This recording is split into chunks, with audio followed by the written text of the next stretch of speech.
ಮಕರ ರಾಶಿ 2025ನೇ ವರ್ಷವು ಮಕರ ರಾಶಿಯವರಿಗೆ ಗಮನಾರ್ಹ ಬದಲಾವಣೆಗಳು ಮತ್ತು ಸವಾಲುಗಳನ್ನು ತರುತ್ತದೆ. ಈ ವರ್ಷ ಮಕರ ರಾಶಿಯವರಿಗೆ ಶನಿಯು ತನ್ನ ಆಡಳಿತ ಅವಧಿಯನ್ನು ಪೂರ್ಣಗೊಳಿಸುತ್ತಾನೆ.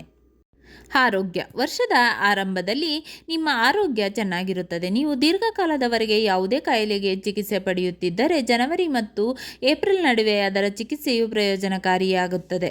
ಶನಿಯ ಮೂರನೇ ಅಂಶವು ನಿಮ್ಮ ರಾಶಿಚಕ್ರ ಚಿಹ್ನೆಯಿಂದ 4ನೇ ಮನೆಯ ಮೇಲೆ ಕೆಟ್ಟ ಪರಿಣಾಮ ಬೀರುತ್ತದೆ. ಇದರಿಂದಾಗಿ ಹೆಚ್ಚು ಮದ್ಯ ಸೇವಿಸುವ ಜನರಿಗೆ ಶ್ವಾಸಕೋಶದಲ್ಲಿ ಗಂಭೀರ ಸಮಸ್ಯೆಗಳು ಉಂಟಾಗಬಹುದು. ಏಪ್ರಿಲ್ ತಿಂಗಳ ನಂತರ ನೀವು ಮದ್ಯ ಮತ್ತು ಮಾಂಸಾಹಾರವನ್ನು ತಪ್ಪಿಸಬೇಕು. ಜುಲೈ ಮತ್ತು ಸೆಪ್ಟೆಂಬರ್ ನಡುವೆ ಆಮ್ಲೀಯತೆಯಂತಹ ಸಮಸ್ಯೆಗಳು ನಿಮ್ಮನ್ನು ತೀವ್ರವಾಗಿ ತೊಂದರೆಗೊಳಿಸಬಹುದು. ನೀವು ಕೆಲಸದ ಬಗ್ಗೆ ಒತ್ತಡದಲ್ಲಿದ್ದರೆ ಖಂಡಿತವಾಗಿಯೂ ವಿಶ್ರಾಂತಿ ಪಡೆಯಿರಿ.